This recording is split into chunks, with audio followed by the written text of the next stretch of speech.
नमस्कार, आप देख रहे हैं 4 PM। मैं हूं आपके साथ सिमरन। केंद्र की नरेंद्र मोदी सरकार ने बीते दिनों संसद सत्र के दौरान वक्फ संशोधन बिल 2024 लोकसभा में पेश किया। हालांकि विपक्ष ने इस बिल का पुरजोर विरोध किया। आखिरकार ये विधेयक ज्वाइंट पार्लियामेंट्री कमेटी यानी कि जेपीसी को भेज दिया गया और लोकसभा में वक्फ संशोधन बिल पास नहीं हो पाया, जिसके बाद से मोदी की जमकर फजीहत होने लगी। खुद को सभी जातियों का शुभ चिंतक बताने वाले मोदी की वक्फ बिल लाने के बाद से ही सारी सच्चाई जनता के सामने आ गई। बता दें कि खुद को मुसलमानों का हितैषी बताने वाले मोदी की पोल खुल गई। लोकसभा चुनाव में मिली अपनी बड़ी हार के चलते मोदी परेशान नजर आ रहे हैं। राहुल गांधी की छवि खराब करने के लिए करोड़ों खर्च करने वाले मोदी ने जनता के हित के लिए काम किया होता तो शायद 2014-2019 की राह आज भी वो पावर में होते, लेकिन हाथ में पावर आते ही मोदी की मानसिकता खराब हो गई और मनमानी तरीके से नियम बनाते रहे और जनता पर थोपते भी रहे।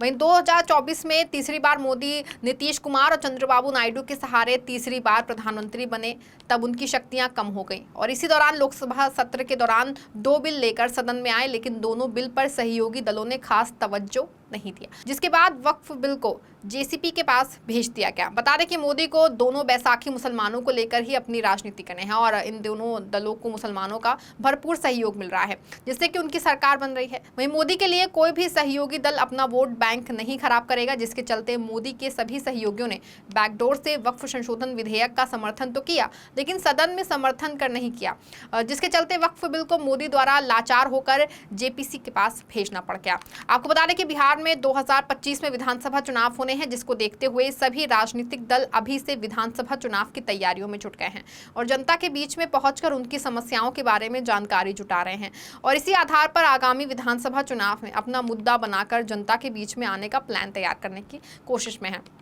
वहीं वक्फ संशोधन विधेयक के विरोध में निर्दलीय सांसद पप्पू यादव यात्रा करने वाले हैं, जिससे कि नीतीश कुमार की परेशानी और बढ़ने वाली है। और आपको बता दें कि बिहार के पूर्णिया से निर्दलीय सांसद पप्पू यादव ने शुक्रवार को वक्फ बोर्ड संशोधन बिल के खिलाफ यात्रा निकालने की घोषणा की है और उन्होंने कहा कि ये वक्फ बोर्ड बिल जो है खिलाफ है और इसको लेकर वो बिहार में वक्फ संवैधानिक अधिकार यात्रा निकालेंगे। इस यात्रा की शुरुआत 29 सितंबर को अररिया से होगी। वहीं संवैधानिक अधिकार यात्रा का समापन पटना के गांधी मैदान में होगा। पूर्णिया से सांसद पप्पू यादव ने वक्फ संवैधानिक अधिकार यात्रा को लेकर अपने एक्स पर भी जानकारी साझा की और उन्होंने लिखा कि हर धर्म को अपनी धर्मार्थ संपत्तियों का संचालन करने का संवैधानिक अधिकार है। सांसद ने कहा कि वो अकलियत समाज और नागरिक अधिकारों के प्रति जागरूक लोगों के साथ मिल यात्रा पर निकलेंगे। वहीं उन्होंने लिखा कि वक्फ संवैधानिक अधिकार यात्रा का मकसद लोगों की राय के अनुरूप संयुक्त संसदीय समिति में शामिल सांसदों को सजग करना है। वहीं पूर्णिया के मुस्लिम बहुल इलाके में वक्फ बोर्ड कानून के विरोध में QR कोड स्कैन अभियान भी चलाया जा रहा है। मस्जिद मदरसा से लेकर के गली मोहल्ले में QR कोड चिपकाया गया है और लोगों से आपत्ति दर्ज करने की मांग की जा रही है। वक्फ बोर्ड संशोधन कानून का मामला लोकसभा में पेश होने के बाद संयुक्त संसदीय समिति के पास चला गया है। जेपीसी अब इसमें संशोधन को लेकर आम लोगों और गैर सरकारी संगठनों से सुझाव मांग रही है। वहीं मुस्लिम संगठन QR कोड के जरिए अपनी आपत्तियां दर्ज करा रहे हैं, जबकि दूसरी ओर बीजेपी अपने सांसदों को बिल के फायदे लोगों तक पहुंचाने के लिए मुहिम चला रही है। वहीं सभी बातों को लेकर जनता के मन में भ्रम व्याप्त हो गया है और आखिर सरकार ऐसा क्यों करना चाह रही है। बिहार में भी मुसलमानों की अच्छी आबादी है और नीतीश कुमार भी हमेशा से सत्ता में बने रहने के लिए वक्फ बिल पर चुप्पी साधे हुए हैं और मोदी की हाँ में हाँ मिलाते रहे हैं, लेकिन पीछे के रास्ते से वक्फ संशोधन विधेयक को समर्थन नहीं कर रहे हैं।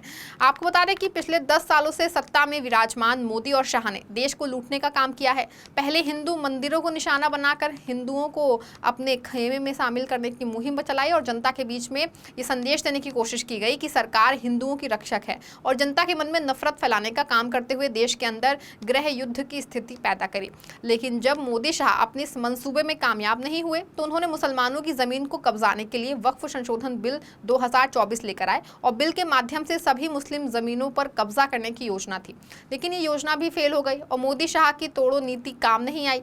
आपको बता दें कि वक्फ संशोधन विधेयक के खिलाफ बिहार के पूर्णिया से सांसद अपनी यात्रा शुरू करने जा रहे हैं, जिसने नीतीश की परेशानी को और बढ़ा दिया है, जिसका असर बिहार विधानसभा चुनाव में देखने को मिलेगा। बता दें कि वक्फ करने के अलग अलग तरीके हो सकते हैं, जैसे अगर किसी व्यक्ति के पास एक से अधिक मकान है और वो उसमें से एक को वक्फ करना चाहता है तो वो अपनी वसीयत में एक मकान मकान को वक्फ के लिए दान करने के बारे में लिख सकता है। ऐसे में उस मकान को संबंधित व्यक्ति की मौत के बाद उसका परिवार इस्तेमाल नहीं कर सकेगा। उसे वक्फ की संपत्ति का संचालन करने वाली संस्था आगे सामाजिक कार्य में इस्तेमाल करेगी। इसी तरह शेयर से लेकर घर, मकान, किताब से लेकर कैश तक वक्फ किया जा सकता है। कोई भी मुस्लिम व्यक्ति जो 18 साल से अधिक उम्र का है वो अपने नाम की किसी भी संपत्ति को वक्फ कर सकता है। वक्फ की गई संपत्ति पर उसका परिवार या कोई दूसरा शख्स जो है वो दावा नहीं कर सकता है। वक्फ की संपत्ति का संचालन करने के लिए वक्फ बोर्ड होते हैं। ये स्थानीय और राज्य स्तर पर बने होते हैं। उत्तर प्रदेश, बिहार जैसे राज्यों में अलग अलग शिया और सुन्नी वक्फ बोर्ड भी हैं। राज्य स्तर पर बने वक्फ बोर्ड इन वक्फ की संपत्ति का ध्यान रखते हैं। संपत्तियों के रखरखाव, उनसे आने वाली आय आदि का ध्यान रखा जाता है।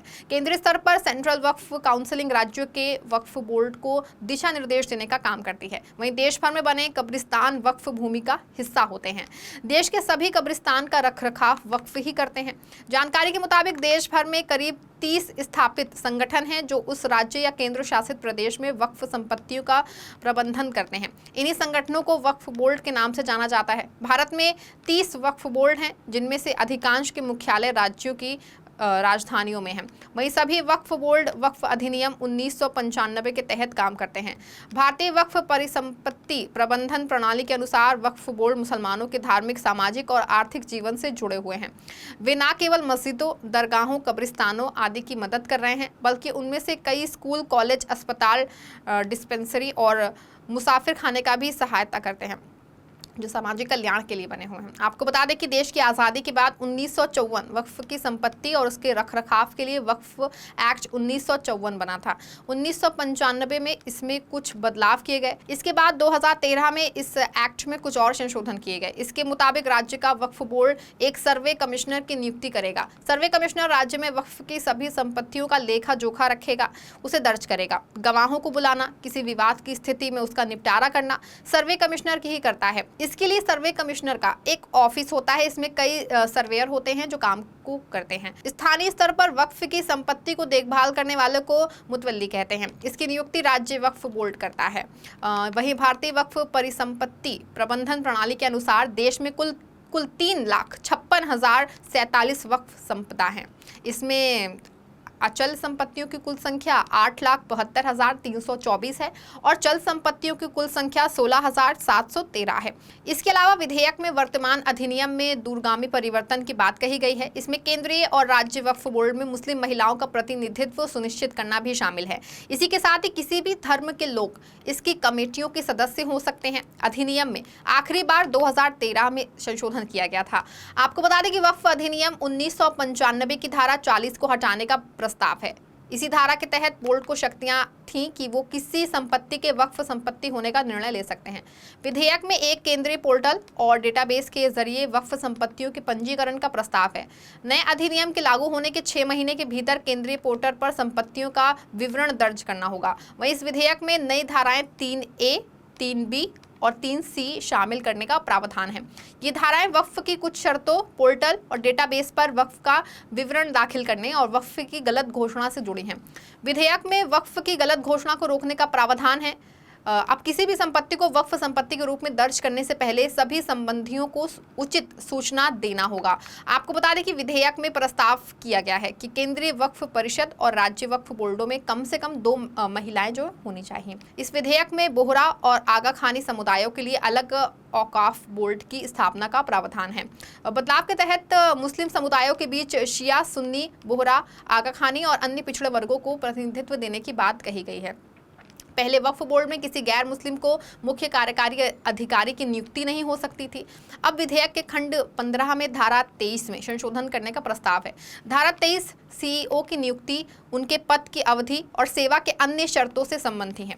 ये प्रावधान किया गया है कि CEO राज्य सरकार के संयुक्त सचिव के पद से नीचे का नहीं होगा और उसके किसी धर्म को के होने की आवश्यकता को भी हटा दिया जाएगा।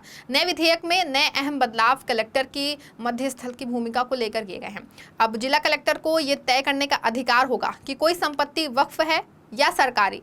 धारा 3C में कहा गया है कि इस अधिनियम के लागू होने से पहले या बाद में वक्फ संपत्ति के रूप में पहचानी गई या घोषित की गई कोई भी सरकारी संपत्ति वक्फ संपत्ति नहीं मानी जाएगी।